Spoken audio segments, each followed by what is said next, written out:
Namaste children. Welcome to today's English class. In our previous video, we have done with part 1 of the lesson, the banyan tree. Now let us move on to part 2. The warm breezes of approaching summer had sent everyone, including the gardener, into the house. I was feeling drowsy myself, wondering if I should go to the pond and have a swim with Ramu and the buffaloes, when I saw a huge black cobra gliding out of a clump of cactus. At the same time, a mongoose emerged from the bushes and went straight for the cobra. So here, everyone went into the house, children, due to warm breeze as summer was approaching. So the author felt very sleepy and he wondered whether to go to swim with Ramu and the buffaloes, as it was hot. At that time, he saw a huge black cobra coming out of a group of cactus. So from there it was coming. Even mongoose came out from those bushes and went straight for the cobra. Now see the next paragraph. In a clearing beneath the banyan tree, in bright sunshine, they came face to face. The cobra knew only too well that the grey mongoose, 3 feet long, with a superb fighter, clever and aggressive. But the cobra too was a skillful and experienced fighter. He could move swiftly and strike with the speed of light, and the sacs behind his long sharp fangs were full of deadly poison. It was to be a battle of champions. So here the cobra and the mongoose, they came face to face beneath the banyan tree. So on the banyan tree, who was there? Yes, it was the author. The mongoose was grey, 3 feet long, a superb fighter. It was clever and also aggressive. Even the cobra was a skillful and experienced fighter. The movement of the snake was compared to the speed of light, so that much fast it was, children. Behind the long sharp teeth, this cobra, it has a sac that were full of poison. So both the cobra and the snake are champions and they are ready for the battle. Now see the next paragraph. Hissing defiance, his forked tongue darting in and out. So darting here refers to move the tongue up, out and in. The cobra raised 3 of his 6 feet off the ground and spread his broad spectacled hood. The mongoose bushed his tail, the long hair on his spine stood up. So here the hissing sound of the snake and its tongue moved in and out, okay, and it raised its body and spread its head. So hood refers to head. So who raised its body? Yes, very good. It's the cobra which raised its head. The mongoose waved its tail and its long hair on its spine, it stood up. So even this mongoose was also ready for the combat. Now the next paragraph. Though the combatants were unaware of my presence in the tree, they were soon made aware of the arrival of 2 other spectators. Okay, so here, though the combatants, so who are these combatants? They are the participants. So who are the participants over here, children? Yes, the snake and the cobra. So they were unaware of my presence. My presence refers to the author's presence. So they don't know that the author was there in the tree. They were soon made aware of the arrival of 2 other spectators. So they came to know about the other 2 spectators. Let us see who are those other 2 spectators. So one was a myna and the other a jungle crow. So they had seen these preparations for battle and had settled on the cactus to watch the outcome. Had they been content only to watch, all would have been well with both of them. So what happened here? Even this jungle crow, that is the crow and the myna, both wanted to see the result of the fight between the snake and the cobra, and they were watching through those cactus bushes. So there they were and they were watching and they wanted to find out the result. So now here you can see the picture, children. Here you can see the author So he's looking at these two. He was watching the fight between the cobra and the mongoose, and there you can see the cactus plant, and there on that myna and the crow was there. So even they were also watching. Even they too are very curious to know who is going to win the fight. So now next one. The cobra stood on a defensive, swaying slowly from side to side, trying to mesmerize the mongoose into making a false move. But the mongoose knew the power of his opponent's glassy, unwinking eyes and refused to meet them. Instead, he fixed his gaze at a point just below the cobra's hood and opened the attack. So, here what the cobra did, the cobra was defending itself by moving slowly side to side, trying to magically false move. So magically false move or mesmerizing means it is trying to persuade it, trying to make it believe that it is moving in that direction and it wants to go in the other way. So the mongoose knew how powerful the cobra was with its glassy unwinking eyes. That is, the eyes are transparent, very shiny, children, and they are not blinking. So when these eyes are not blinking, it shows that the snake has fixed look at the mongoose. That is, it is very much concentrated to attack the mongoose. Yes. So what this mongoose did is, it too gazed just below the cobra's hood and opened its attack. So below the hood, the neck part, there it want to attack, and it opened the attack. So with its mouth it wants to attack the cobra below the neck.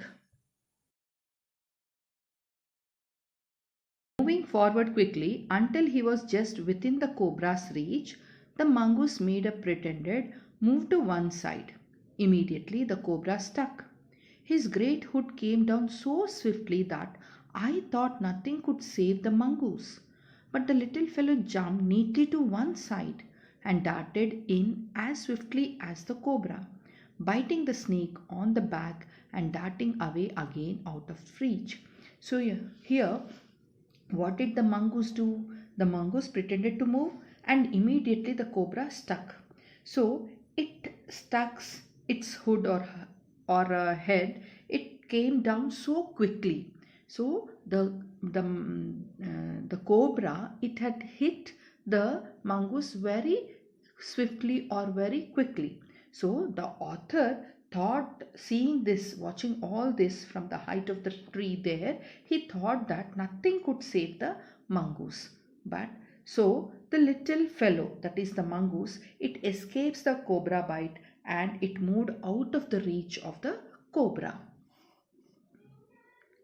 At the same moment that the cobra stuck, the crow and the myna hurled themselves at him, only to collide heavily in mid-air. Shrieking insults at each other, they returned to the cactus plant. A few drops of blood glistened on the cobra's back. So here what happened? The myna, we'll read the next paragraph also children. The cobra stuck and missed. Again the mongoose sprang aside, jumped in and bit. Again the birds dived at the snake, bumped into each other instead, and returned shrieking to the safety of the cactus. So here the myna and the crow were waiting to prey on the cobra. The two birds, they collided with each other in mid-air. The birds dived at the snake and hit into each other, and crying, they reached to the bushes of the cactus. So now the next paragraph. The third round followed the same course as the first, but with one dramatic difference. The crow and the myna, still determined to take part in the proceedings, dived at the cobra, but this time they missed each other as well as their mark. The myna flew on the reach its perch, but the crow tried to pull up in mid-air and turn back. In the second that it took the bird to do this, the cobra whipped his head back and stuck with great force, his snout thudding against the crow's body. So here what happened? Here, the competition. This is the competition which came to the third round. The two birds participated. So this time they missed each other, and Myna, it flew away. But the cobra, it attacked the crow and stuck it with great force. It hit the crow with its mouth. Okay. I saw the bird flung nearly 20 feet across the garden.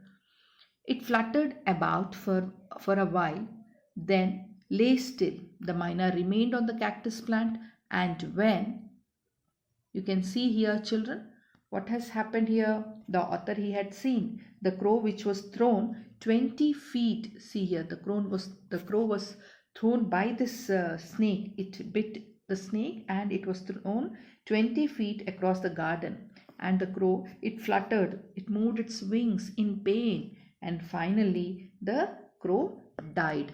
And you can see the myna. Myna, what did it do? The myna was, it flew away. Seeing this, it flew away, and it decided not to interfere in the fight between the mongoose and the cobra. Okay. So here you see it. The myna remained on the cactus plant, and when the snake and the mongoose returned to the fight, very wisely decided not to interfere again. So this myna, it wisely decided that it should not interfere in between the fight of the snake and the mongoose. The cobra was weakening, and the mongoose, walking fearlessly up to it, raised himself on his short legs, and with a lightning snap had the big snake by the snout. The cobra writhed and lashed about in a frightening manner, and even coiled itself about the mongoose, but to no avail. No avail means no use. The little fellow hung grimly on. Here the little fellow is the mongoose. The little fellow hung grimly on until the snake had ceased to struggle. So the little fellow, here the mongoose, it caught hold firmly the neck of the snake until that snake stopped to struggle. He then smelt along its quivering length, gripped it round the hood, and dragged it into the bushes. So here, what did it do? The mongoose had caught hold of the snake by its mouth, and the snake, it coiled itself about the mongoose, and it was of no use. Even though snake has coiled round this mongoose, but it was of no use because it was unable to fight with it or unable to kill the mongoose. The snake was unable to kill the mongoose. The little fellow, that is this mongoose, had a tight grip until the snake stopped to struggle, and finally the mongoose, it dragged the snake into the bushes. The myna dropped cautiously to the ground, hopped about, peered into the bushes from a safe distance, and then, with a shrill cry of congratulations, flew away. So here, what did the myna do finally? The myna saw the cobra from a safe distance, because it is afraid, isn't it? It saw the cobra from a safe distance, and it gave a shrill cry of congratulations. So it has congratulated the mongoose and it flew away. Is this lesson clear, children? Have you all understood? So here, what did we learn? Yes, here certain things, when there is a fight between two persons, the other should not interfere. So if any other person interferes, so it will be like the crow. Okay, and apart from that, what else did you learn, children? Yes, actually this is a fight between the cobra and the mongoose. Okay, so this has been watched by Ruskin Bond, or watched by the author or the writer. So he was watching all this. So here it is a description of how the fight goes on between the cobra and the mongoose. So is this lesson clear, children? Have you all understood? Yes, hope you all have understood this lesson. Thank you, children.